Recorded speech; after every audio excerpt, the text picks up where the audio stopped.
Hello, everybody. You're listening to the Big Chill Podcast. This is episode 522, Playoff Permutations and Movie Anticipations.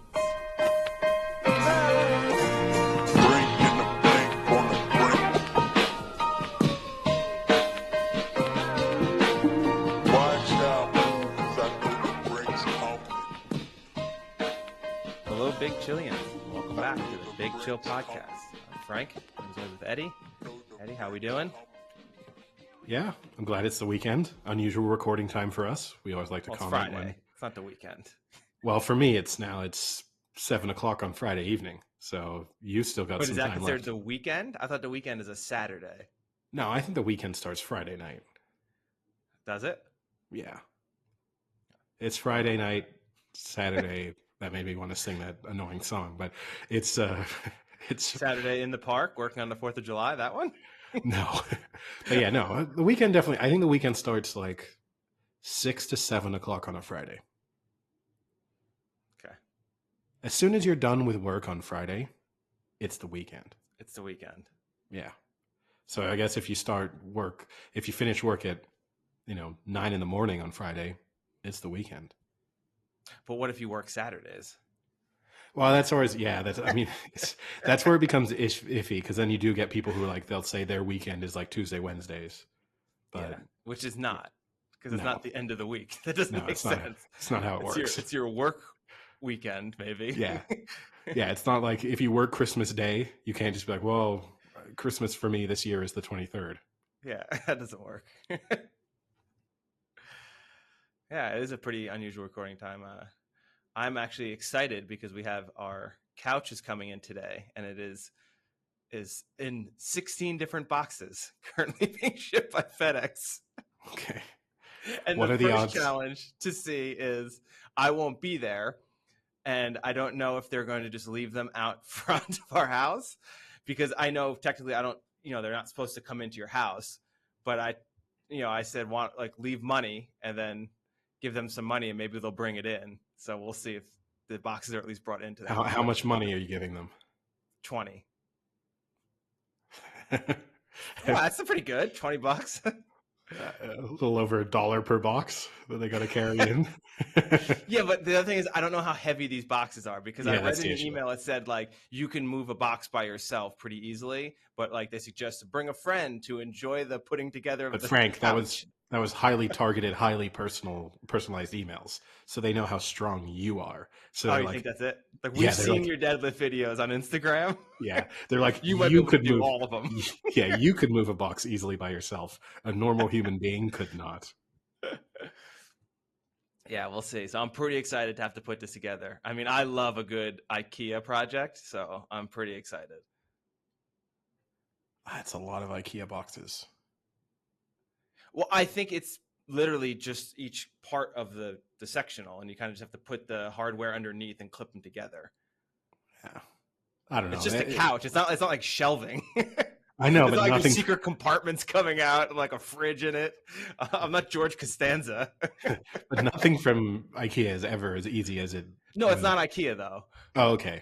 All right. I'm just saying, I enjoy an IKEA the project concept of putting furniture together. The flat pack. No, these directions are in English. Okay. All right. Well, there you go. There's something. That's when your weekend starts then, when you start putting together your sofa. Yeah, and maybe we'll have a free shout out ad if this couch is comfortable. If it's not, then we get a trash.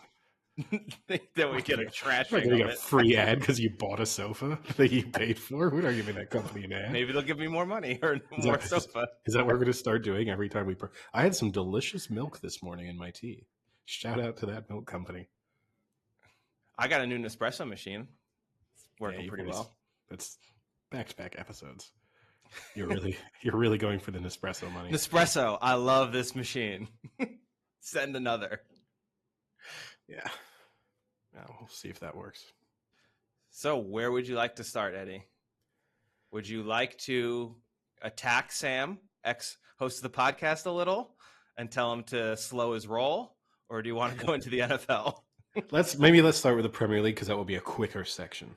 so we Okay. can kind of burn through that one fairly quickly. Yeah, obviously, since we last spoke, you asked me to give a percentage chance of Arsenal winning the Premier League. I put them at 30%. I said they could go up to 40% this week, or they could drop to 20%. Now, they haven't completely dropped to 20% because they didn't lose to Newcastle. They drew. But basically, after now 3 matches back since the World Cup restart, we're kind of as you were fundamentally. Yeah. Both Arsenal and They City had have jumped ahead drawn. a little bit earlier in the week with the Yeah. City slipping up and having that draw, but then it was reversed later in this week. Yeah, so City beat Chelsea 1-0 last night. Arsenal drew 0-0 with Newcastle. Arsenal were probably the better team against Newcastle, although Newcastle did have some half chances. I know Arsenal supporters are a little bit upset with 2 good shouts for a penalty, including Yeah. one with virtually the last kick of the game. I do not think the one with the last kick of the game was a penalty. I think his hand is in a very natural position, and at a certain moment in time, like it's right by his body, the ball is being kicked from, I don't know, a yard away. Like there's a moment in time when a ball was just can hit your arm. It's not handball. The penalty shout earlier, which I think was when Gabriel was kind of having his shirt ripped off, I think it was, that to me was a Yeah, penalty. that was sexy. And then City were unspectacular against Chelsea, but got the 1-0 win. First half, very flat. Second half, they came out with a little bit more sort of vigor and were able to get the goal. Weird goal. I think Jack Grealish even admitted after the match that he thought that Kepa was going to be able to kind of intercept the cross. It looked for all the world the whole way that it was too close.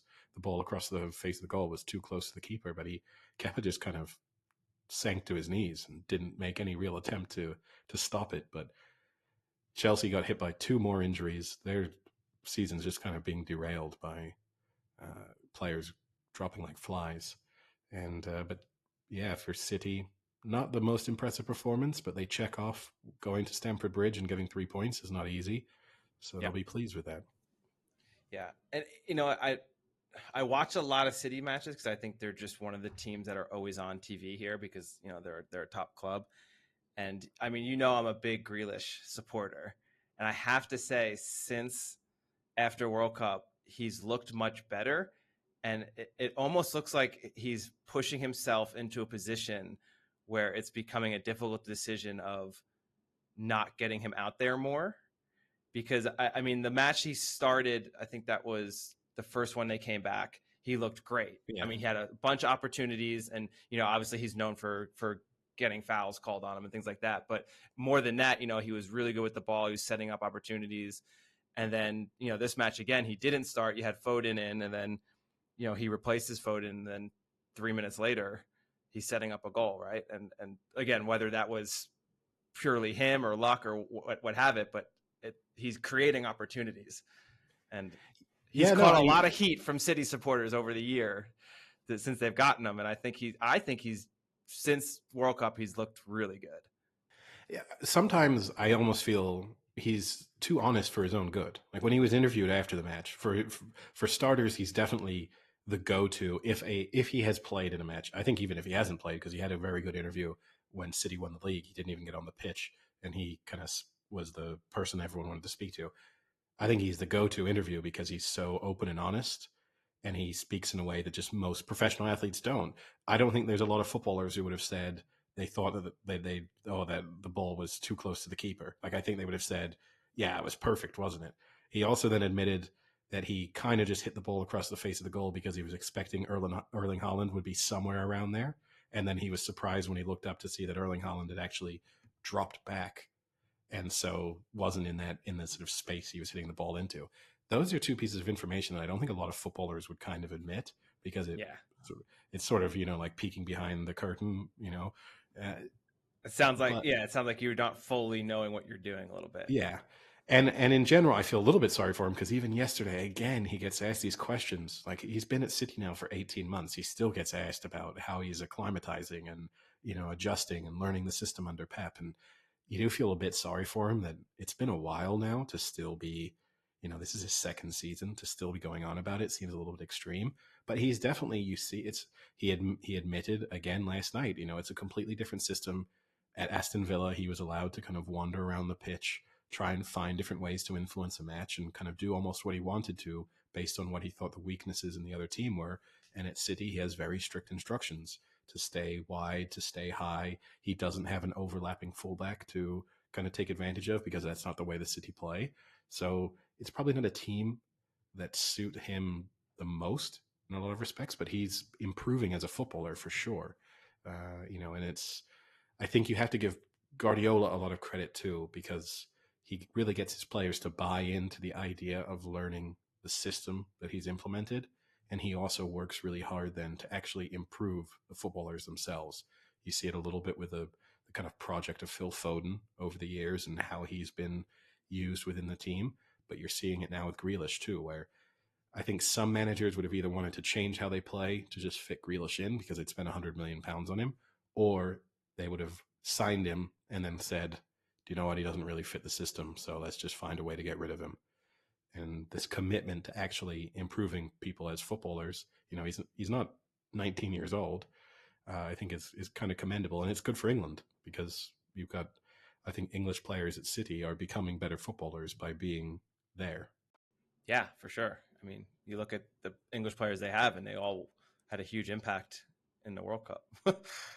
Yeah, and now I will take my shots at Sam because he has been messaging me relentlessly. Every time Arsenal score, my phone get a little WhatsApp message from him every single time. Sometimes just, you know, and last night didn't hear a single peep out of him throughout that City match. And I texted him at the end of the match. I said, "You've been noticeably quiet." And he said, "Well, I just expected City to beat Chelsea." That was his response.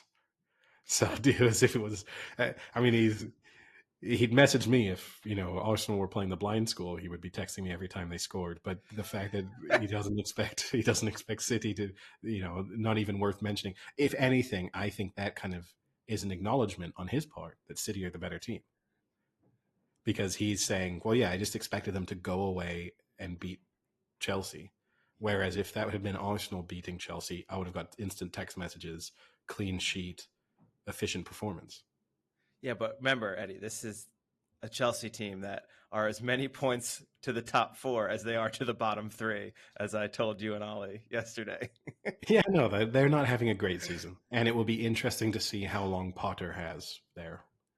Because, after everything that happened with Abramovich and stuff, there's probably, you got a new ownership group. Maybe they don't want to seem as if they have too much of a knee-jerk reaction. So I'm sure he'll see out this season. But there'll be a lot of pressure on him if they don't finish in the top four, which now starts to seem pretty likely. Like, that's going to be an issue because when you've had an American foreign investment come in, like, they want to make money, and missing out on Champions League money and the impact that also has on the valuation of the club to not be in the Champions League, that's going to be huge. So, can you say Super League? yeah, they're going to be suddenly huge fans of the concept of the Super League. Them and maybe Liverpool. We might find that out in a few months too.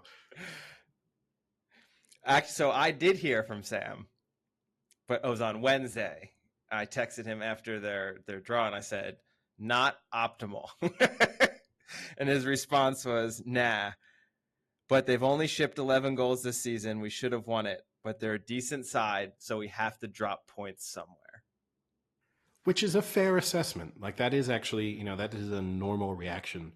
But I do think I that was... hope Sam listens and hears No, us just like reading his text messages that we have with him.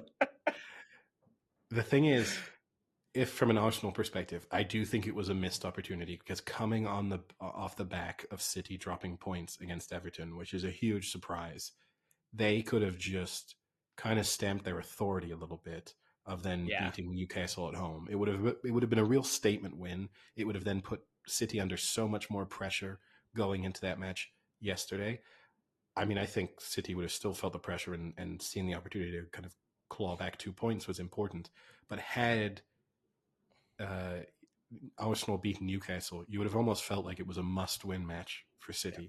Whereas if they'd drawn last night, you would have said, "Oh, that's not too bad." You're kind of... I completely agree with you because I think their draw against Newcastle isn't bad. Isn't terrible in the sense of the points, but it's bad in the sense that the impact, like statement it would have been very strong.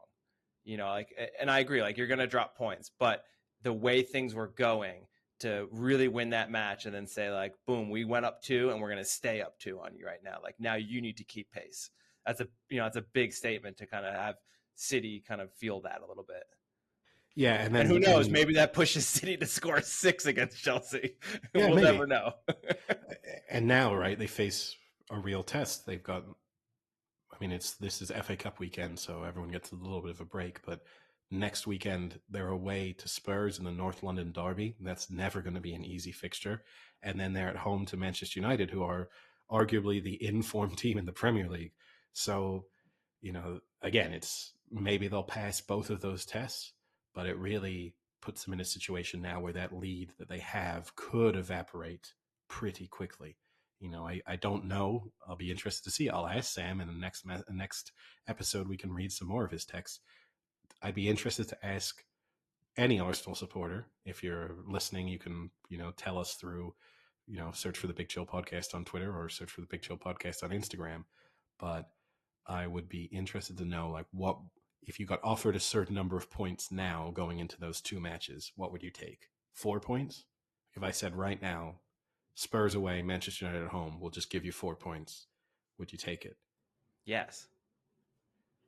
I think if you're Uh, any club, you take that. Probably, but when you're in a title race where neither team is really slipping up that much, to drop 2 points is still dropping 2 points. It's true. I think Sam's going to start talking to us off the record.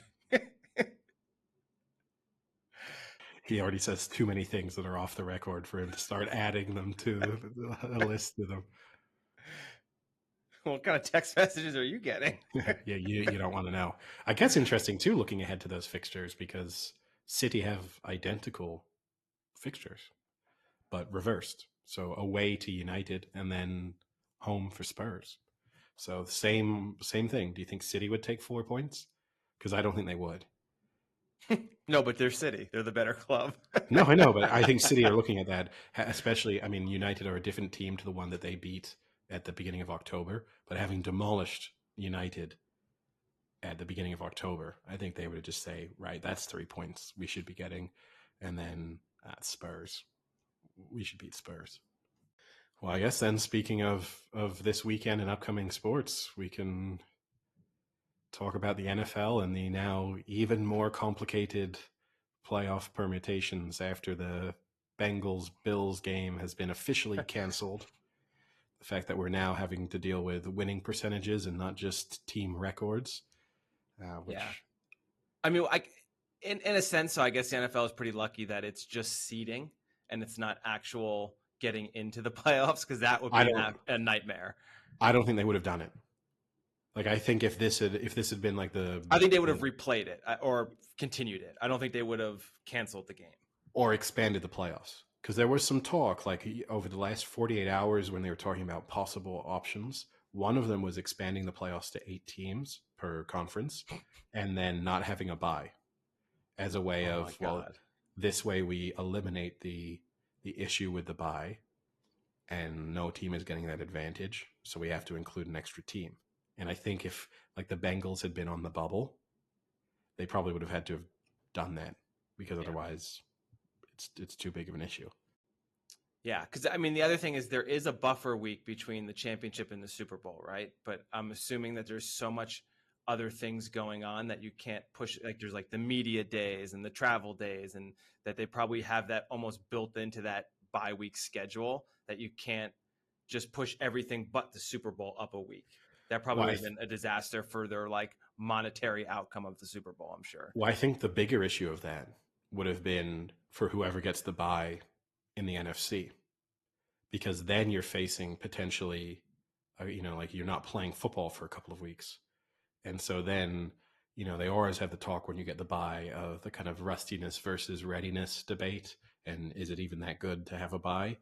But I think if you suddenly had 2 weeks off before your next game, then rustiness really becomes the focus.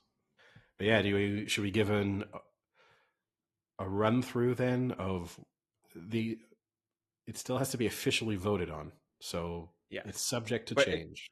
it's subject change, but it probably will be. Um, so basically, the main issues are Kansas City and Buffalo for the first seed, as well as kind of the Bengals, but that is a scenario where both the Bills and the Chiefs lose.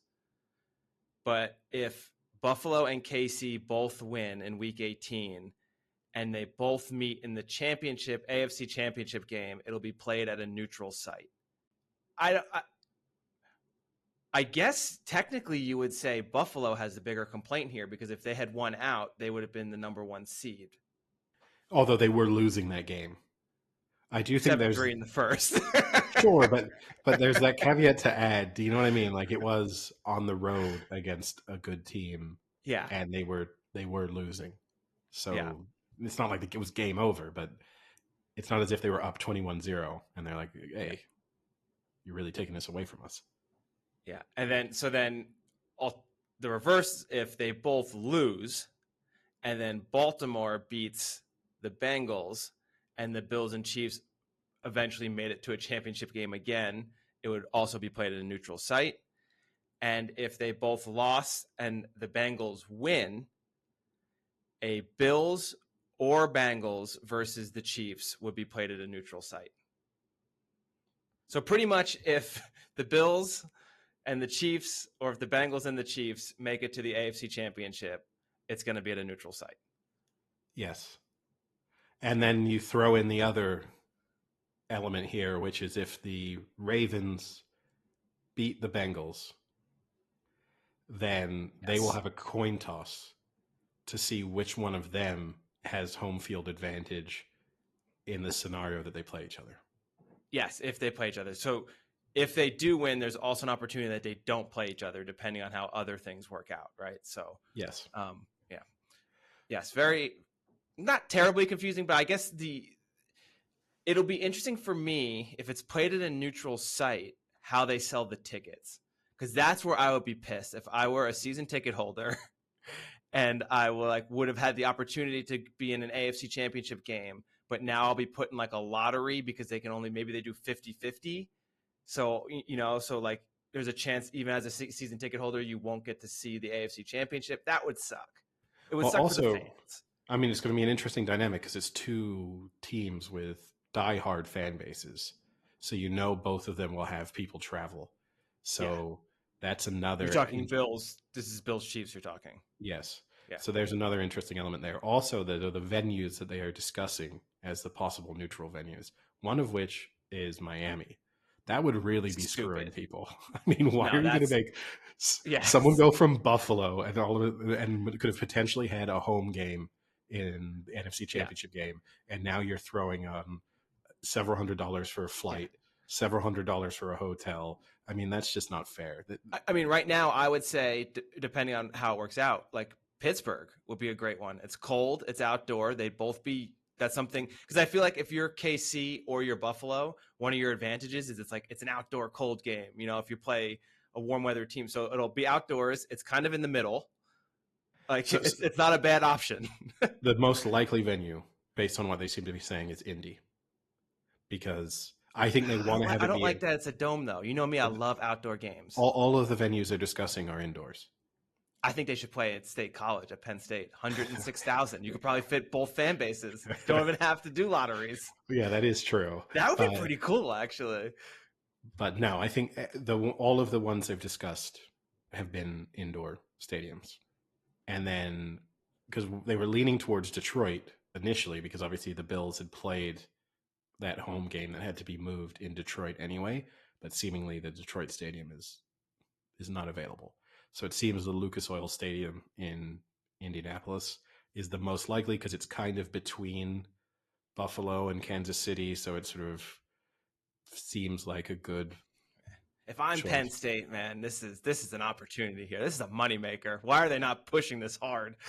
I mean, I guess it might not be ready, but the other issue would be, I guess, if you're Kansas City and they chose Penn State, that feels like you're giving Buffalo as a neutral venue. You're giving a pretty. It's 5 hours. How far It's away like is it from 4 or 5 Kansas hours. City? I don't know, A, 10. a two and a Better half than hour. Miami. I would say probably equidistant. Miami to Kansas City versus Miami to Penn State. Yeah, but then that's a major disadvantage for Buffalo. No, You know, for like, sure. Miami's ridiculous as an option, all right. and So it's what not. about another big? What about like an SEC team that has like 100,000 seat stadium? Because they're obviously going to be open. There's no other college football being played, Well, the other, unless they have, because there's concerts and all sorts. but You know not what I mean? outdoor. Because most of those college stadiums are all outdoor, so you're I don't not going know. to have concerts. Some Well, college is missing out here on a money making opportunity. I don't know. The logistics of that seem even more complicated. It's like during the academic year, you're gonna have all the students on campus, and you're just gonna have 150,000 like NFL fans arrive. 110,000 students No, cheering pro teams. this is impractical. Which They even have college game day show up before. we actually had, speaking of people interacting with us on Twitter, we did have some feedback from a listener on the last episode, speaking about like why it took the NFL so long to announce that game had been postponed. Made a valid point, which is the other factor to take in was even when they made the decision, they would have then had to think about emptying that stadium, and they would have wanted to prepare, like all the security people to be in the right place and to kind of handle suddenly all the people exiting out of the stadium, which normally you would be doing, in the final 10 minutes of a game or whatever. It's a valid point that they would have probably wanted to go through all of those processes and protocols as well before give them some making the time. formal announcement. Yeah, that's a good point. I do remember though when you watched it live, there was a point where they hadn't made an announcement, but all the equipment people were like packing up the sidelines, and there were fans just standing there watching them. At that point, the instant I see something getting packed, I'm like, this is over. Like people were just like cheering, watching them. Like, what are you doing? They're packing the equipment. It's over, guys. Like, start leaving.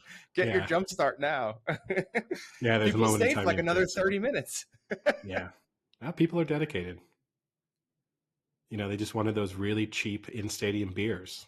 Why go to a bar when you can have a $14 Bud Light?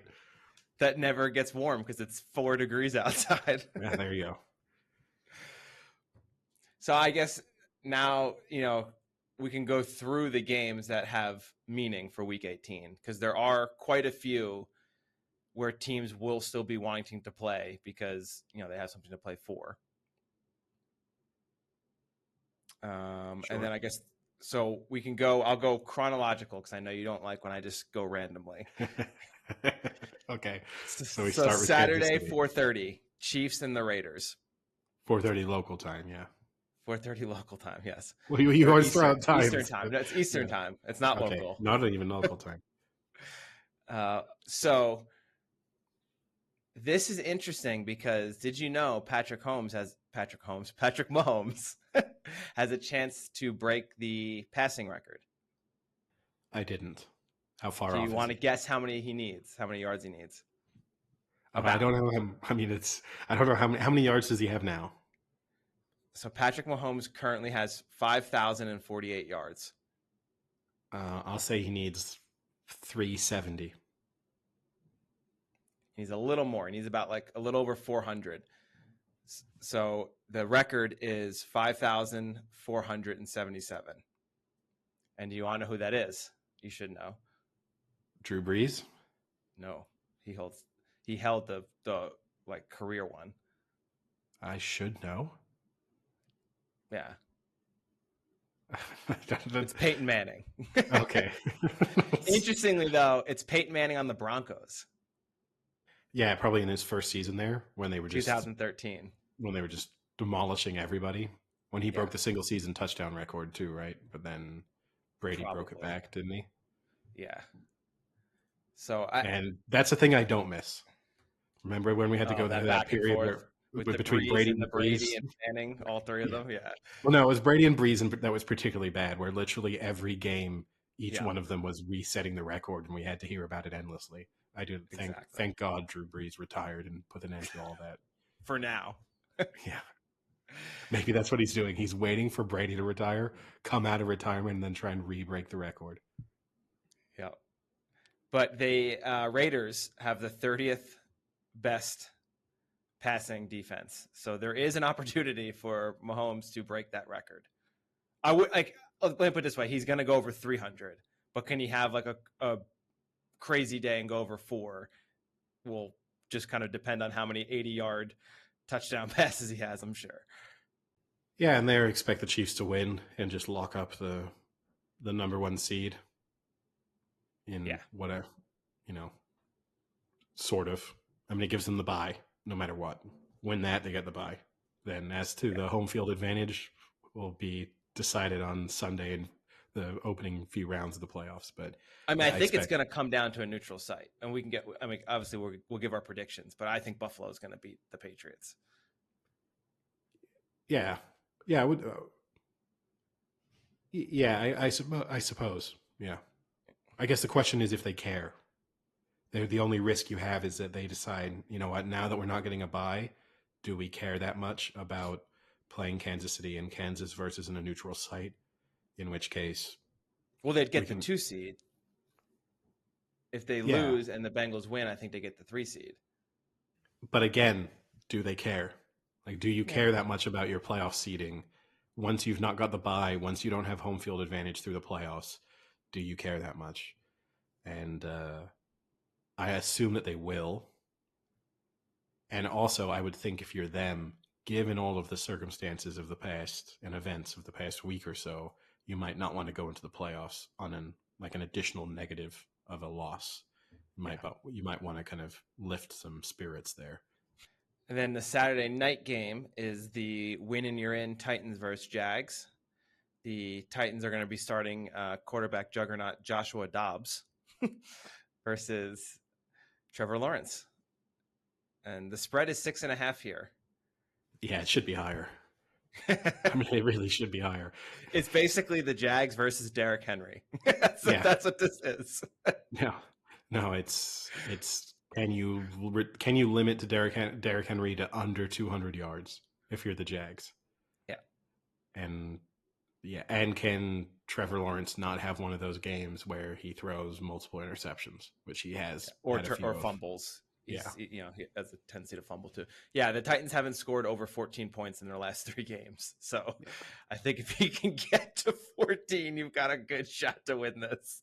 And that's definitely pathetic in today's NFL.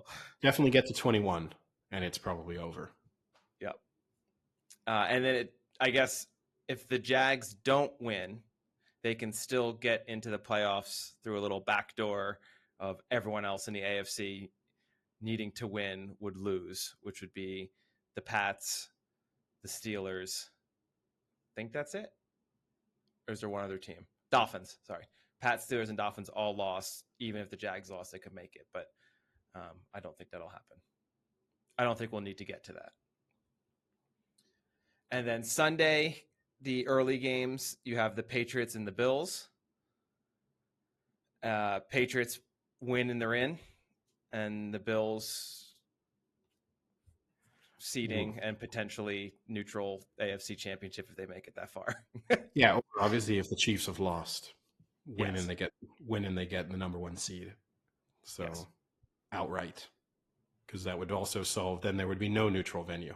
Like if the Chiefs lose, then everything kind of opens up again. So how much does the NFL pay Andy Reid to purposely lose? How many cheeseburgers does it take? Because that was one of the other interesting suggestions that I saw was being discussed, was the possibility of offering the Chiefs the option of either the bye or home field advantage. And that would have been...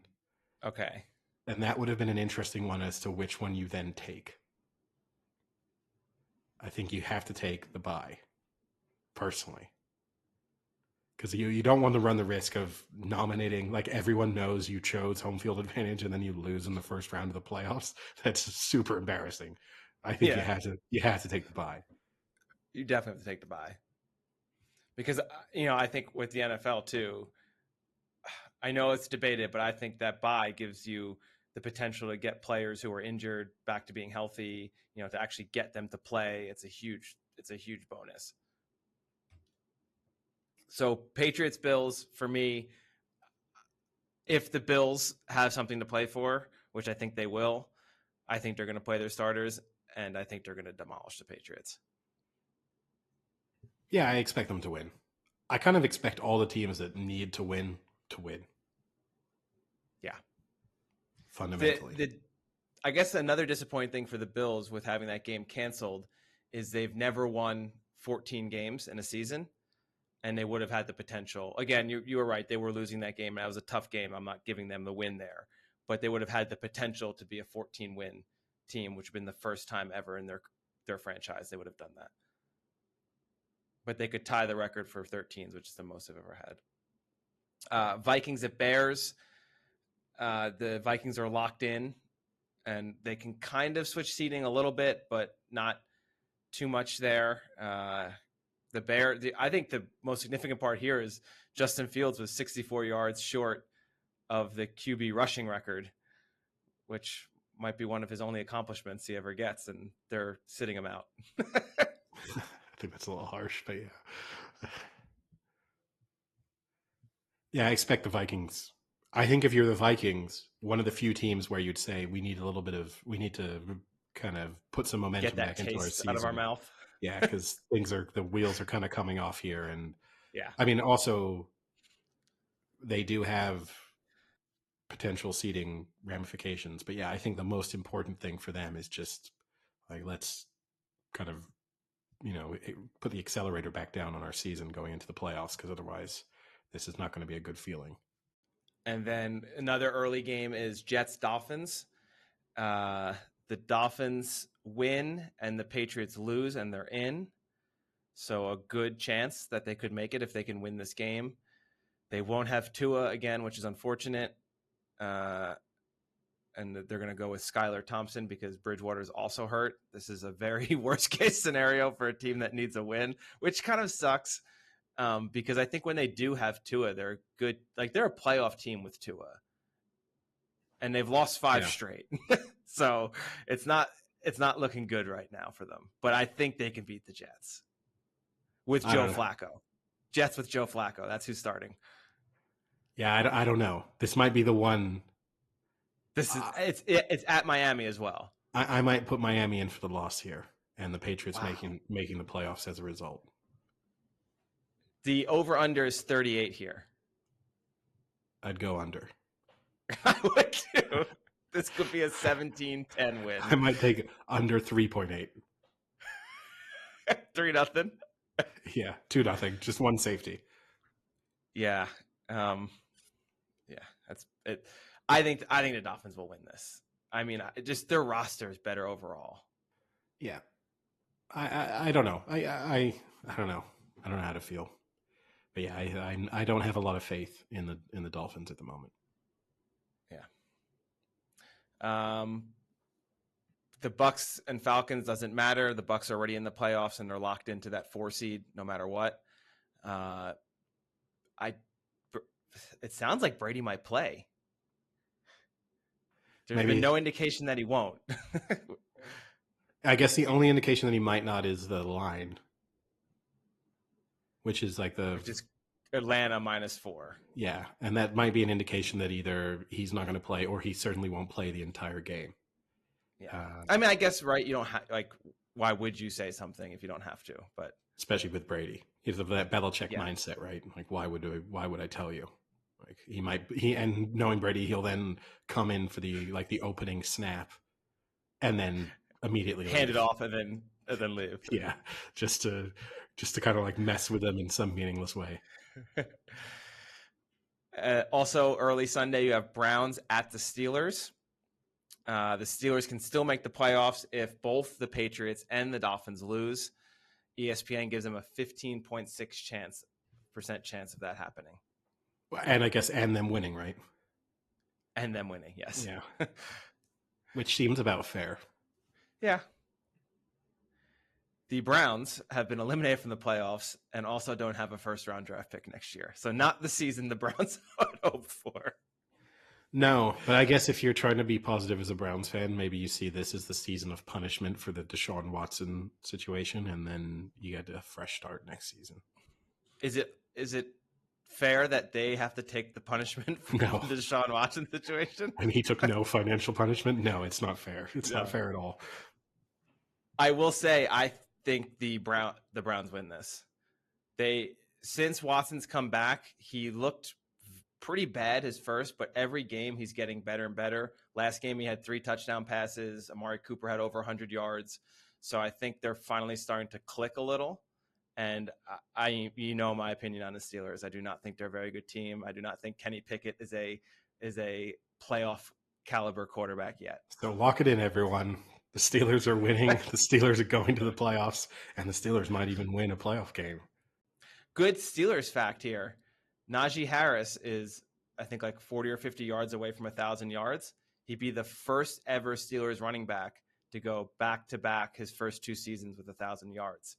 When you think about all the running backs the Steelers have had over the years that have been pretty good running backs, he'd be the first to do it in his first 2 years. Back-to-back first 2 seasons is a little specific, but yeah, we know how you love very specific. Well, in his first 2 years as a Steeler. I know, but the back-to-back in 2 seasons is a little redundant.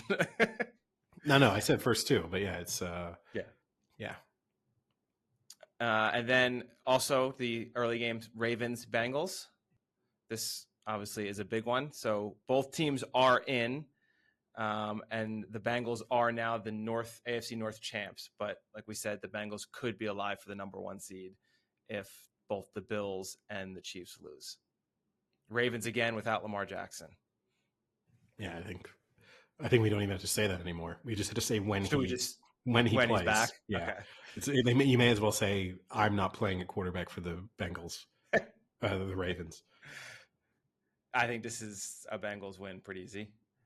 Yeah, I mean, there's not been a lot from the Ravens recently. Again, it's kind of the same situation. Can you get to 20 points? If you get to 20 points, you're beating the Ravens. So I think the Bengals can get to 20 points. Yeah. And again, this is another one where the reverse, like I said, with the Bills could have had the most wins ever. The Bengals have never won 13 in a season. So had they won that game against the Bills and then won this game, it would have been their highest franchise win total ever at 13. But they can tie for 12. And then the afternoon game, Cowboys-Commanders. The Commanders are starting rookie quarterback Sam Howell from UNC. And the significance, well, I mean, the significance here, right, is that if the Cowboys win and if the Niners and the Eagles lose, then the Cowboys can get the number 1 seed. Exactly. Yes. So this seems like ESPN gives them a 14.9 chance of doing that. Oh, sorry. 14.9 chance of winning the division if the Eagles lost and they won, and a 1.6% chance to be the NFC's top seed. Which genuinely, actually, when you think of the actual odds, is high. But I mean, I'd give them like a 0.2% chance that both the Niners and the Eagles lose these games. Who's the more likely loser of those two, Eddie? The Eagles. They're because I don't know what's happening with Hurts either. Yeah, and even if he comes back, even if on Sunday, even if we find out he's playing, what condition is he in? Like how rusty is he? Like how will they use him? So there's a lot more question marks there for the Eagles. I expect both the Eagles and the Niners to win, but if I had to choose which one of them would I be less surprised by them losing, it's definitely the Eagles. And then those games are all playing at the same time, so that way, a team won't have an advantage. So you have the Giants versus the Eagles going on at the same time. The Giants are locked in to the, I think, 6th seed no matter what. So a smart coach would not play his starters and get them injured when they have such a leaky depth chart as it is. We'll see what happens. I don't think they will. I think that'd be crazy. Jalen Hurts might come back. They still haven't announced it yet. You would think, I guess, that it doesn't matter because Gardner Minshew is just as capable in Eddie's. Jalen Hurts is completely replaceable. I didn't say that. It is not that they are a like for like replacement. I would expect them, even with Gardner Minshew, to win this game. I would too. Yeah, and I think it would. I agree with you. I think it would be. it might benefit Hurts a little to come back and to shake off some of that rust, but is it worth the risk of getting him re-injured to do so? Well, the other equation, in a sense, is too, if you think you're going to win, then he's almost not shaking off that much rust because you're going to have a bye week the following week anyway. So Yeah. if you feel relatively confident in that you can win with Minshew, then it doesn't seem to be too much point in bringing Hurts back. Yeah. And let's not forget the Eagles beat the Giants by like 25 points last time they played with the Giants starters. So I think you just stick with Minshew there. Rams Seahawks has some implications for the Seahawks. They need to win and have the Lions beat the Packers. About 20% chance is what ESPN gives that of happening. Can Seattle even beat the Rams, though? I mean, I think, the Rams now, 100%. But yeah, I think Seattle will win. Chargers and Broncos. Chargers are locked in to. Why are we even talking about this game? 6 seed. I'm not. I'm just saying that we aren't discussing that because they're a high quality caliber playoff team that's going to fly through the playoffs once they get there. Yeah. And then you have Cards at the 49ers. The spread is 14 here. Surprised it's not higher. In some ways, yeah, but no, I expect the Niners to take care of business there. 9-game win streak for the Niners. Yeah, I mean, you can kind of say they obviously the last time they lost was that game against the Chiefs, which was the week where McCaffrey arrived, and he played in that game, but was barely involved. I mean, he was involved in the sense like he did actually have some decent plays in that game, but wasn't up to speed in terms of the playbook and stuff. You can basically say in full McCaffrey weeks they are undefeated. If you want to no, but I mean, if you kind of look like what was the turning point almost in their season, where did they go? And some of it was other players getting back to full health and stuff. But in that time they've gone through quarterbacks, they've had other injuries pop up. Debo went out. There's like a lot of other things that have happened, but the one consistent in like what was the potential catalyst that started this 9-game winning streak? Maybe it's McCaffrey. Yeah, that Debo signing is going to look terrible in 2 years. I mean, maybe. What a waste of money that's going to be. Maybe. And then the Sunday night game, Lions-Packers. Packers win, they're in. The Lions win, and Seattle loses, they're in. So we have to. So they'll know going in. You kind of hope that Seattle has lost. Lose. So that this game has something to play for both teams, because it will be a little bit of an anticlimax if it's all of a sudden. And I assume the Lions, they don't seem like the type of team that would bench players and stuff anyway. Like they're so committed. Oh, no. And they would. He's a psycho. Like if anything, even if the Seahawks win, they get more fired up to play. Like the chance. We can't make the playoffs, but they can't either if we win. Yeah. I agree with you. But, Dan Campbell is psychotic. Yeah. But no, I think it's, you hope that Seattle has lost earlier in the day so that this is a little bit more of an interesting contest. But I expect the Packers to win and make the playoffs. Yeah. I'm like, the speech writes itself. It's like, how shitty do you feel right now knowing you can't get in the playoffs? Let's make the Packers feel that way too. It's great. I think the Lions win this. Okay, well there you go. That's you going against the grain on one. Yeah, it's at Green Bay though. It's just tough. That's going to be a really tough environment to play in a stadium that is crazy to begin with. But knowing if they win, they're in. That would be it. I think that would be Dan Campbell's greatest win in his career. All right, I guess that wraps up that week of the NFL. And obviously next season we'll do a more in-depth look at the first round of the playoffs. Kind of spend a little bit more time game by game talking about some of the key areas of the matchups and making some, we get to focus a little bit more and make some more detailed predictions. Yeah. So I know technically the season's not over yet, but I have the stats up through week 17 of some of just like the standard betting scenarios. Home teams or road teams against the spread, which ones do you think are better? Probably road teams, because it feels like a year when there's been more kind of underdog upsets and stuff. So you'd assume road teams have fared better. Yep. Road teams are 125 to 123 and 7 against the spread. Favorites are underdogs against the spread. Underdogs for sure. Not even close. You're right. Okay. It's not even close. You didn't see me shaking my head to agree with you first. 132 to 111. Okay. Underdogs against the spread. So you have a 20 game positive. Yeah, if you've just been blindly betting underdogs, you've made money. Yeah. Yep. Overs or unders? I'd say unders. Not even close. Unders are 140 to 112. Yeah, okay. So if every week that's big. You couldn't do it as doubles because you'd be risking that like you weren't making money that way. But if every week you had just been betting the unders and then separately betting the underdog, you've had a pretty good year. Yep.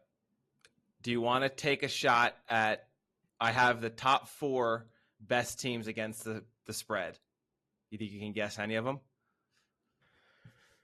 I can try. I'll say Seattle. Nope. Oh, wow. I'll say the Lions. Yes, Detroit, 11-5 against the spread. I'll say it's going to be someone in the NFC South. Obviously not the Bucs. The Cardinals? No. The Falcons? Nope, I'll save you. Cincinnati is the best against the spread, 12-3. New York Giants, 12-4. Giants would not surprising because they keep every game close. The Giants I would have thrown in that would have been my next guess. I would have never said the Bengals because I would have just assumed starting as favorites and not covering all the time. Yeah, Detroit 11-5, and then the Chargers 10-5-1. Worst against the spread. It's got to be the Bucs. The Bucs, 4-11 and 1. I would have bet my life on the Bucs being the correct answer to that question. You want to take a guess at the next worst? Ooh. Pretty, if you think about it, pretty easy. Packers. Think early season. No, but you're on the right track. Rams. Yep. 5-10-1 against the spread. Chicago 5-10-1, which isn't bad because they were an underdog each time. They couldn't even cover. And then Kansas City 6-10 against the spread. Yeah, it's not. I think you're always. I do lean towards the worst performing teams being some of the heavier favorites. Like you start as a 13-point favorite, you win by 10. It's still a good performance, but you've not covered the spread. All right, I know. Next up, you have an exciting topic for us about looking ahead to the most highly anticipated movies of 2023. Oh, yeah. I thought, since it's a new year, we'll let you start airing your annoyances and grievances out early. Get ahead of it before the movie even comes out. You can tell us how you feel about a movie you've never seen, nor will you see it. Probably won't. Yeah, I might watch YouTube clips of it though. If it gets my interest enough, 3 years from now, I'll watch it in 10 mini YouTube clips. So I have to say, I feel like there's a lot more movies coming out this year than last year. I know there's probably not, but in terms of bigger movies, like big directors, actors, things like that, there's a lot coming out. So one of the first ones, Eddie, is an M. Night Shyamalan movie called Knock at the Cabin. Are you still in on M. Night Shyamalan? No, he feels like a one-trick pony, and we've seen that trick several times. Okay. Rupert Grint is in that movie. Ron from Harry Potter. Okay, yeah, that doesn't. As a non-Harry Potter fan, that doesn't make it even any more exciting for me. How about Magic Mike's Last Dance? No, I've not seen any of the Magic Mikes, so I'm not coming. I love the first Magic Mike. I'm not coming in for the Last Dance. I wasn't there for the first. It's so good. Oh, the first one's so funny. I think it's great. All right. Also, Steven Soderbergh directed all 3. The first Marvel, Ant-Man and the Wasp, Quantumania, first appearance or major appearance of Kang, the new big bad. Okay, I don't know who Kang is, but as you know, I mean, my opinions on comic books. No, I'm not. I will not be watching that. I'm not excited for it. Okay. How about Cocaine Bear? Have you heard of this one yet? I think I've seen the trailer for Cocaine Bear. Loosely based on the true story of Pablo Escobar, an American black bear who overdosed on 34 kilos of stolen cocaine. No, that doesn't feel like it should be a feature-length movie to me. Well, this is one of the things. This is a classic one that annoys you because it's based on a true story. But what actually happened is they just found this bear that had overdosed on cocaine. But what the movie's about is that he goes on like a cocaine high and just starts killing people in a rampage. So it's So it's like really not based on a true story. The Hangover meets a bear on cocaine is basically what they're trying to spin it as. Pretty much. Yeah, I'm not. No. It looks just like a goofy action, like don't take it too seriously kind of movie. This one I'm interested in hearing. Creed 3. I didn't see Creed 2. I also did not. I liked Creed 1, or And Creed, let's call it. I'm going to stand with my friend Sylvester Stallone here because I know he's really upset that they're making Creed 3. And so I will. Because he's not in it. No, well, he doesn't have the rights to it. He's like sold the rights or whatever, so he's not in control of whether or not they make this movie. And he feels like they're just ruining the kind of Rocky Creed legacy by trying to milk this cash cow that they now have. I'm going to stand in solidarity with Sly Stallone. I will not be seeing it. I will boycott Creed 3. Wow. I have to say, so Jonathan Majors is the guy that Michael B. Jordan is fighting in this one. And he also plays Kang, if you're interested in Ant-Man and the Wasp. But Jonathan Majors looks enormous for this movie. Like, it is almost unbelievable how jacked he looks for this movie. So if that was natural, then he should be in some sport because that is crazy. Probably not natural, though. This is another interesting one I want to hear your opinion on. Scream 6. This one's going to be based in New York City.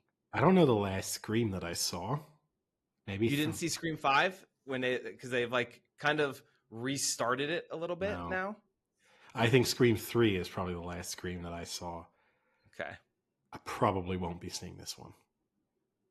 Okay. Scream 5 is pretty good. I think 3 and 4 were pretty crappy, but 5 they stepped it up a level, nowhere near. I love the original Scream.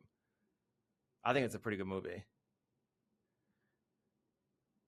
I'm not even going to ask you about Shazam because if you don't like Marvel, I don't know. I don't want to know what you think about DC. Yeah, no, I won't be seeing that. How about John Wick Chapter 4? No, I think I'm out John Wick. Really? Yeah, I think I liked. This is always my issue with it is like even when Hollywood comes up with something kind of reasonably creative and original, they then just have to like flog the dead horse. And it feels like with John Wick, okay, I got it. It's, I can maybe get 2. It would have been, my issue with it is John Wick, if it had only been 1 movie, you would have been like, wow, that was a really good movie. Isn't that cool? And then now you're going to tarnish the kind of legacy of John Wick with like, they kind of had to keep doing the same thing. It's going to have another person he's annoyed at for some reason come out of retirement. Oh, wow. He's got a, it's like the. Actually, you're right. But I thought as a trilogy, it worked pretty well. It was like kind of like the third one kind of hung a little bit on the other two too much, but it was still good. And it wrapped it up. I thought that was going to be it. It's just like, it's like Taken, right? Taken as a standalone movie. I mean, it's not, it shouldn't be winning Oscars, but it's cool. And then it's like, okay, right, the guy with a particular set of skills is back again. Another person's annoyed him. John Wick is just a variation on that. Speaking of John Wick, though, a mutual friend of ours, Marco, told me the other day he's pulling the Aaron Rodgers. He is not cutting his hair for 2023 so that he can have the John Wick hair for Halloween 2023. Really? Yeah. That's amazing. So I love that dedication to be that committed to a Halloween costume you're starting in January. Yeah. So for between John Wick, for one that's like not a distinctive costume, besides the fact that it's Keanu. Like, if you don't look really like Keanu Reeves, you're just a guy with long hair in a suit. yeah, you could maybe do like kind of, I guess if you do some blood or something on your face or suit, people will get it. Yeah. But Have yeah, like a faked stuffed animal dog that's died and just carry it dragging around, dragging it behind you. dragging Yeah, it. and carry a gun or something. Yeah, there's not. Yeah, you're right. Oh, great. Not a This real sounds- one. How many people do you think John Wick has killed in the 3 films? This is a great stat people have like tallied. There's even a Reddit. There's a person on Reddit who has the most comprehensive database of like how he's killed each person, his accuracy, number of headshots. But let's just say total people killed in all 3 combined. 480. 299. Which is still crazy. Yeah. No, I wasn't in a completely different. I wasn't in a completely different ballpark. I knew it was going to be a high number, but yeah, I wasn't outrageously and off. each movie has been, I think, more than the next. Yeah, so he'll probably be 480 by the end of the next movie. Next one. I'm not going to ask about Guardians of the Galaxy, but I will ask about Fast 10. Now, I don't know the last Fast and the Furious I saw. Probably 5 or 6, maybe. Put it this way. What's his name was still alive the last time I saw a Fast and the Furious movie. Oof. What was the actor's name? Paul Walker. Paul Walker. Yeah, he was still out there when I last sat down to watch one of those. It's another, and I get it. It makes so much money for everyone involved. Fine, but it's another one of those. If Fast and the Furious had just been two or 3 movies, then we would probably be like nostalgically looking back. It would be a big high school movie for me of, oh, wasn't that cool? Like Fast and the Furious. And instead, not only have they made an endless number of movies, but they've also gone so far away from the original concept of now he's got like, like just ridiculous cars. They're, jumping out of skyscrapers and flying through floors, like doing things that are totally physically impossible. It's just completely ruined it for me. I'm hoping you're able to name one movie that I'll say, yeah, looking forward to that, but I'm not optimistic. How about this? I'm probably haven't heard of this one, but it's called Strays. It stars Will Ferrell, Jamie Foxx, Will Forte, and it's an R-rated live-action comedy centered around talking dogs. It follows Reggie, a dog voiced by Will Ferrell, that has been abandoned by its heartless owner, who teams up with a group of strays led by a dog voiced by Jamie Foxx to get his revenge. Do you think this was the one that was going to win me over? No, I thought that was it. No, another miss there for me. Are you a Wes Anderson fan? Not really. Oof, that's a tough beat for you, Eddie. He has a new one coming out, Asteroid City, that has pretty much everyone that's always in his movies, plus now Tom Hanks, Steve Carell, Margot Robbie, Matt Dillon, and then all the normals. Wes Anderson movies to me, it's like the movie experience, like equivalent of watching Fitzpatrick play in the NFL. I don't know what that means. It's just like I really like Wes Anderson some movies. quality and but overflowing with quirkiness. Like just, look at me, I'm going to make all of my characters weird and awkward and wear different clothing. Like I have a ton of respect for his skill as a cinematographer. I'm not denying that. Like there is way more talent in that than making like a Fast and the Furious movie in terms of how he's conceptualizing everything and all of that. But yeah, it's just, to me, it's like just sort of film masturbation. Like I don't actually, you say you like it. I don't think anyone really likes Wes Anderson movies. Like I think. Oh, I think Royal Tenenbaums is probably top 5 my all-time favorite. Okay, movies. name another Wes Anderson film movie that you really like, genuinely like. You die on a hill defending. I'm trying to think what my second favorite one would be. Probably Rushmore. Okay, but like, I think a couple of his movies, or Grand Budapest Hotel, also very good. he does have misses. Oh, That's the issue. no, you flip that sentence. He occasionally has makes.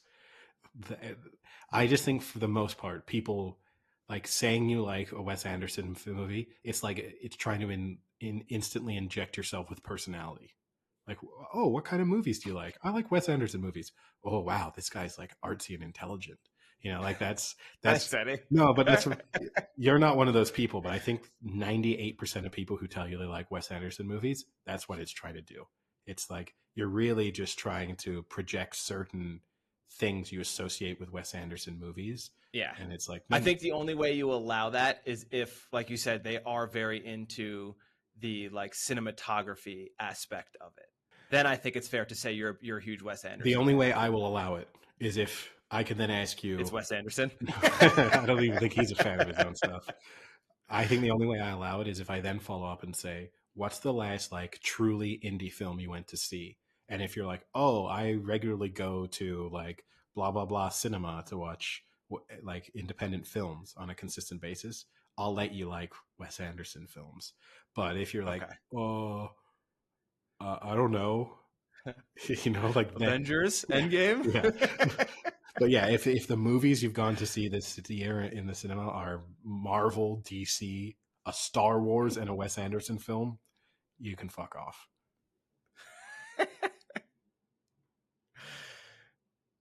All right, how about this one, Eddie? I don't know if you even knew this was coming. Indiana Jones and the Dial of Destiny. I did know this is coming. I am not excited about Harrison Ford and Phoebe Waller-Bridge and Antonio Banderas. Yeah, I mean, Harrison Ford seems barely functional now, so I don't know. I mean, truly, when you see him, like he can barely talk. He just kind of sits there in silence. I guess he'll, the paycheck was big enough, so he decided to do it again. But yeah, this is not, I will not be seeing this. How old is Harrison Ford, Eddie? 73. 80. Okay. Does it give you a little more respect then for him barely being there? Well, no, I mean, no, 80 is the new 65, right? So but part of what actually hurts him, he looks really good for his age. And so you judge him differently because he doesn't look 80 at all. And I know in person, perhaps it's different, like it's as with anything, but I would say even in person, he looks like a very sort of spry, young looking 80-year-old. And it maybe he has the like personality of a 95-year-old in the body of a 65-year-old. Right. That's an interesting question. Which way round would you like that to be? Because he's got it the right way round, right? Like you want the body that allows you to keep moving and doing things. Yeah. Well, but do you want to be a dull person? Versus being trapped, like to have a really interesting mind, but you're trapped in a body that limits what you can do. I'd take he doesn't know he's dull. Dull people don't know they're dull. It's like stupid people. I think some do. Sometimes. Like stupid people don't know they're stupid. It's the same thing. Wes Anderson fans, they don't know they're dull. Oh, I bet you Harrison Ford loves Wes Anderson movies. Oh, I bet you he doesn't. No, well, yeah. Because Wes Anderson is like a control freak, and I think Harrison Ford is like also a control freak on the other end. All right, so you get to July, Eddie, and you have 3 big blockbusters dropping. Mission Impossible, Dead Reckoning Part 1. I'll see it, but I'm not excited for it. I am very excited for it. Have you seen the clip of the newest stunt that Tom Cruise does? No. He takes the motorcycle off of a cliff, just literally drives it off of a cliff, and then parachutes off of the motorcycle and was like base jumps down this cliff to the bottom of the cliff. It is insane that any actor would choose to do this. He did it 7 times in one day for the shooting. There's like a whole back thing on it. Like you can watch how it was done. It was crazy. I don't know many people who, if they signed up for a movie, would be like, hey, listen, you're going to have to ride a motorcycle off a cliff and then parachute off of that motorcycle. Oh, no, like I have the utmost respect for Tom Cruise. and the fact that he is so committed to what he does in terms of the Is skills he that the last action star? I mean, he's not, because like younger The people, Rock The Rock exists, would think that he, they would. I mean, young people might but think The Rock's not good. no, but That's the difference. younger people and Chinese people definitely think that The Rock is an action star. I mean, younger people and Chinese people probably think Kevin Hart is an action star. So no, we got to be real. Why? Wait, why is it young people and Chinese people? Because they're definitely making all these movies for China. Like this is the reason why we make endless action movies where there's no real. And I don't mean that as an insult to Chinese people, but like when you're making a movie for a foreign audience, obviously very difficult if you have complex dialogue and stuff. It kind of takes you out if it's going to be dubbed or if it's going to be you're going to read subtitles. Whereas if you just have a big explosive action movie and limited dialogue, that's easy to market all over the world. So we're definitely just churning out these movies because you go. Okay, so you're not just so I'm not let's shitting on just Chinese call it people. foreign. Let's just call it for Oh foreign no, audiences particularly China. Particularly China. They're the ones because they really. have a large amount of people. Yeah, and disposable income, and they're mopping. They're into those kind of things. So like, I didn't pick China haphazardly, but I'm not trying to shit on Chinese people in the process. Like, Okay. I'm very excited for this one. I think that's going to be great. And we've had the debate of Mission Impossible versus Bond, and I fall in the Mission Impossible category. So I think that I'm looking forward to. Next one, little different feel to it. Oppenheimer, Christopher Nolan, Cillian Murphy, Emily Blunt, Robert Downey Jr., Matt Damon, Rami Malek, Florence Pugh, Josh Hartnett. Are we in? I was all in until you said Emily Blunt, and then I got. No, yeah, I'm in. I'm sure that will be interesting. I think it's going to be really good. That's the type of movie that kind of really piques my interest. So yeah, that one. Yeah. This is the first one you've said that I'll be. Got one. I'll be going to the movie theater to see. You want to know what's sad? I knew that was going to be the first one you were interested in. No, I'm predictable. That's a admirable quality to have. Coming out the same day, Barbie, Margot Robbie, Ryan Gosling. This is second on the list of ones you've named so far that kind of tempt me. This actually looks kind of amusing.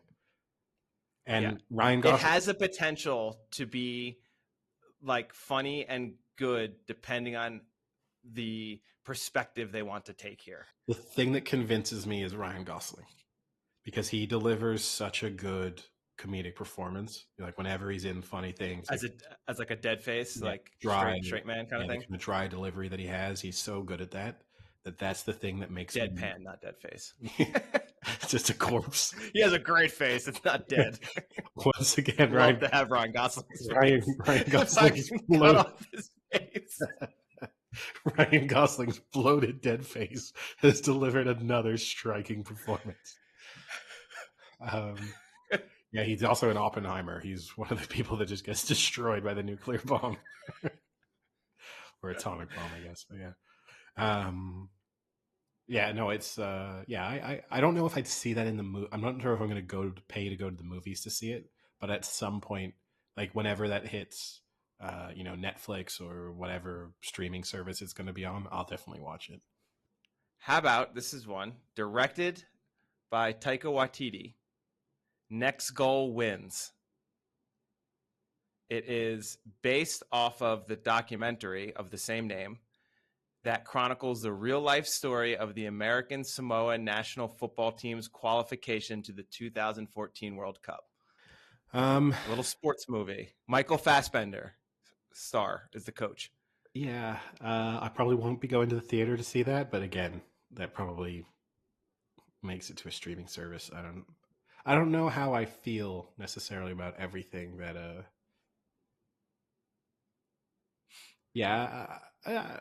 I'm not going to the theater to see it. Okay.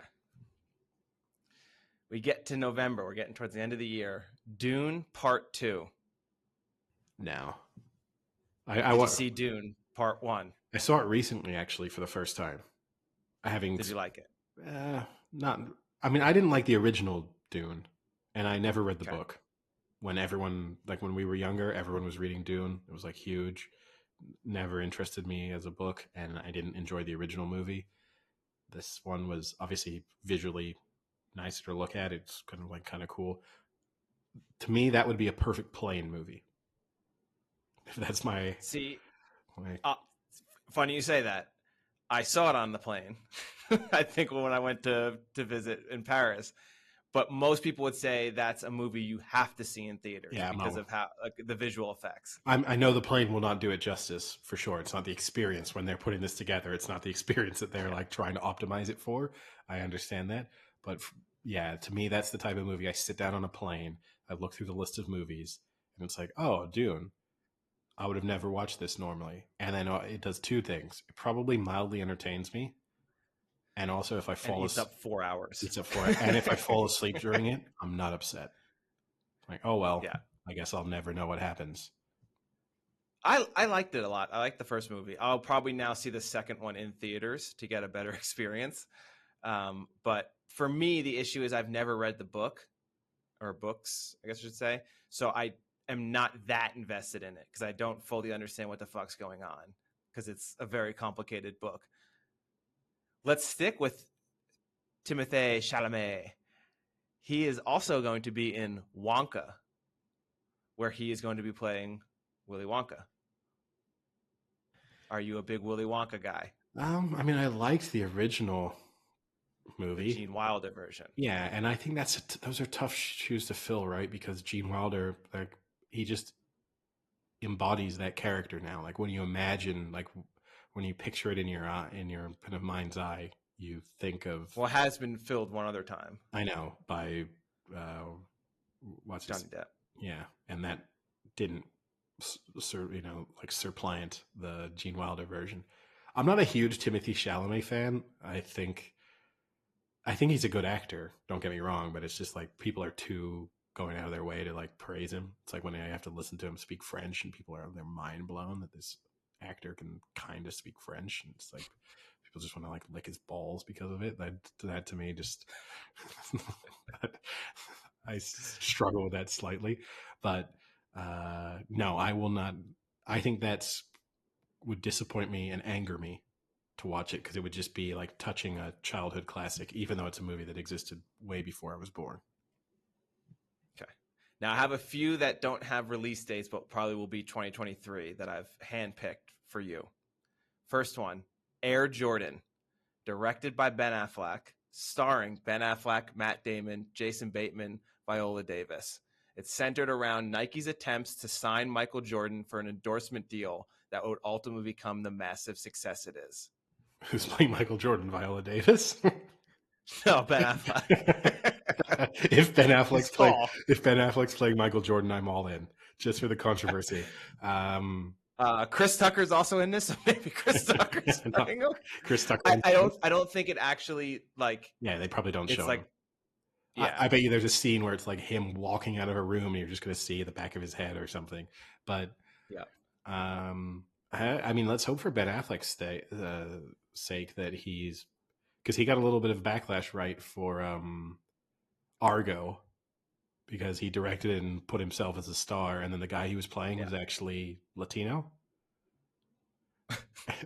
So you think he might play Michael Jordan? You're not discounting this, or like a Nike executive who's not white. Yeah, that sounds watchable. Yeah, I thought that'd be something you would like. How about this one, Eddie? Ferrari, directed by Michael Mann, a Bill Simmons and Chris Ryan favorite director who directed The Heat, one of their all-time favorite movies, starring Adam Driver, Penelope Cruz, Shailene Woodley, aka not Aaron Rodgers, and others. It's basically Adam Driver plays Enzo Ferrari, the founder of the infamous car manufacturer, and that's all that's really known about it. Wow, you got all the details. No, there's not much has been released about what the story will be. But you have Michael Mann and you have a Ferrari movie. Yeah, that doesn't interest me too much. That's another plane movie for me. That is a good plane movie because you know what else I watched on the plane? Ford versus Ferrari. which was a good movie. Yeah, I do like Adam Driver, but yeah, I don't think. Is it fitting that he's going to be starring in a movie about cars? I mean, it feels like I don't know. I've seen old pictures of Enzo Ferrari. I picture Enzo Ferrari as being quite a small human being. Maybe I'm wrong. It, I don't know, but he doesn't look like Adam Driver. Like they have pictures up. He looks like an Italian dude. No, I mean for sure, but I would have just pictured him as being quite a small person for multiple reasons. Being Italian from that era tend to be smaller, and also he was actually raced his cars, right? So you don't expect someone to be a race car driver and be pretty tall. So that would be my bigger issue. I don't know how tall Adam Driver is. He seems reasonably He seems big, tall. but maybe he's He not. does seem tall. All right, how about The Iron Claw? This is one that friend of the podcast, Tim, has been waiting for about 2 years. It stars Zac Efron and Jeremy Allen White, who's from The Bear, if anyone has recently seen that. And it's focusing on the Van Erich wrestling family. And it's basically they're like WWE wrestlers before it was WWE. And they're rumored to have a family curse given the tragedies that overtook many of the family members during their wrestling careers. Zac Efron and Jeremy Allen White look jacked for this movie. Tim is excited. Were you a fan of The Wrestler? Yeah, it was fine. Yeah, this isn't a movie I'll rush to see, but yeah, it doesn't sound bad, but it's not made for me. No? Okay. No. How about a David Fincher movie? Would that interest you? Possibly, but not. Okay. So he's got one with Michael Fassbender called The Killer, where Michael Fassbender's a killer. They really thought about that title. How about Martin Scorsese films? Do they interest you? Can you say Martin Scorsese? Martin Scorsese. Well, fuck, no, I can't. Martin Scorsese. There we go. I prefer Martin Scorsese. Scorsese. Yeah. I mean, okay. Yeah, I'd be in on a Martin Scorsese film. Okay. Killers of the Flower Moon, starring Leo DiCaprio, Robert De Niro, Jesse Plemons, and Brendan Fraser. Yeah, I'm in on that. It follows the book of the same name about a series of murders in 1920s Oklahoma. Yeah, that sounds good. That sounds good. That sounds like it's going to be a good one. I'll say now that's winning the Oscar. That checks all of the Best Picture Oscars like requirements. Yeah. I got one more for you, Eddie, and this is to appease you as a person living in Paris. Napoleon, directed by Ridley Scott, starring Joaquin Phoenix as Napoleon. The last time they teamed up was Gladiator. So it's obviously just going to follow Napoleon's rise to power. Yeah. Okay. Yeah. I could be in on that. I like period pieces and historical dramas and stuff. So yeah. And I think Ridley Scott did a bang up job with Gladiator. So I recently watched a documentary, speaking of Napoleon, about Louis Napoleon, who was the only child of Napoleon III. So I guess he's the nephew of the original Napoleon, or the great nephew. So he was, after, you kind of have little whistle stop tour of French history, but obviously Napoleon gets imprisoned. They create a republic in France, and then then the Napoleon family briefly comes back, and then they go away again. And Louis Napoleon was the kind of heir to the Napoleonic dynasty. So there was talk that at some point he would be brought back to be put into the throne. He was living in the United Kingdom and trained to be in the army. And they didn't want to send him to war because they didn't want this weird thing of a kind of foreign sort of monarch almost dying, fighting for Britain. But he insisted on going to South Africa during the Zulu War. And he went there and he died there. He was killed by Zulus. And I knew nothing of this.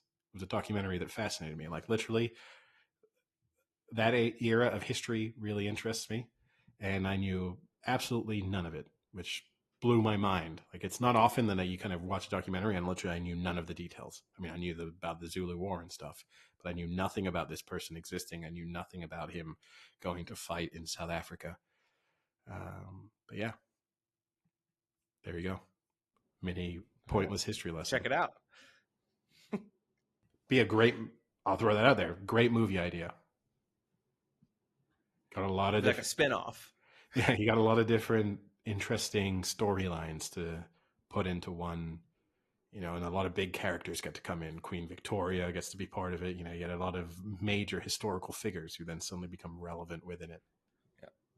I'm sure Olivia Colman will just play Queen Victoria. There you go. We already used to be typecast for all those roles now. Yeah, we're already Timothy Chalamet will play Louis Napoleon. Yep. Perfect. Yeah. All right, we've got it. No one else go and do this.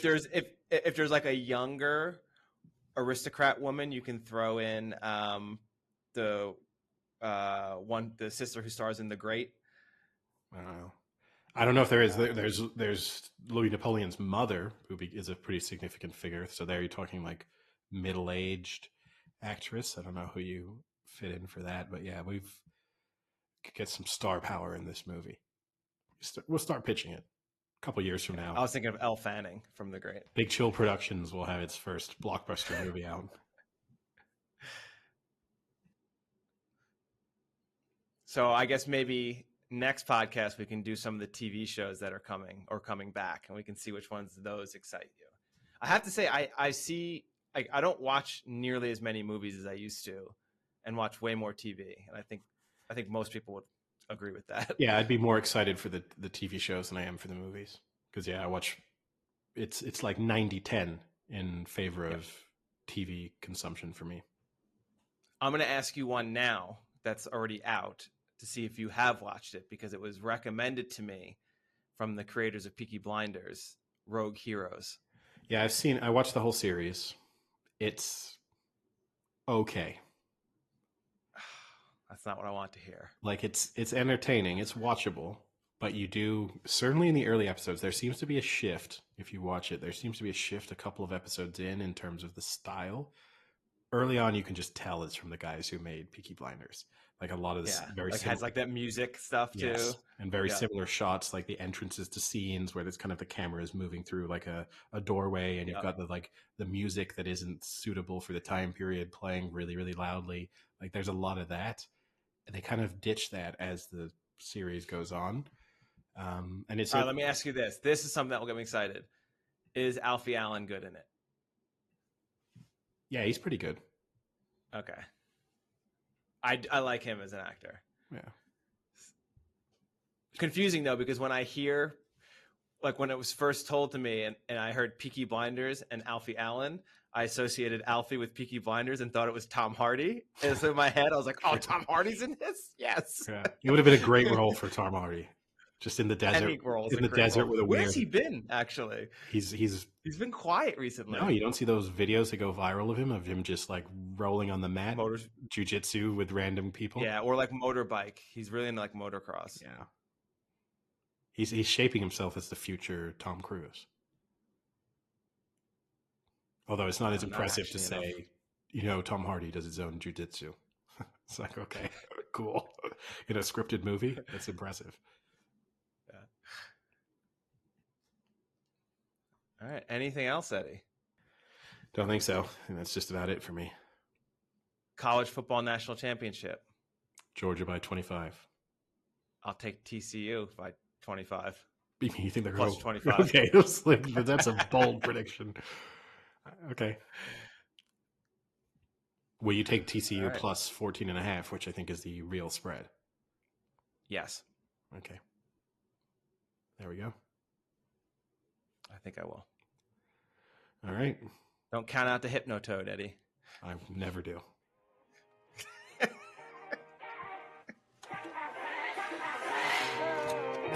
I'll talk to you later. See ya. Cheerio.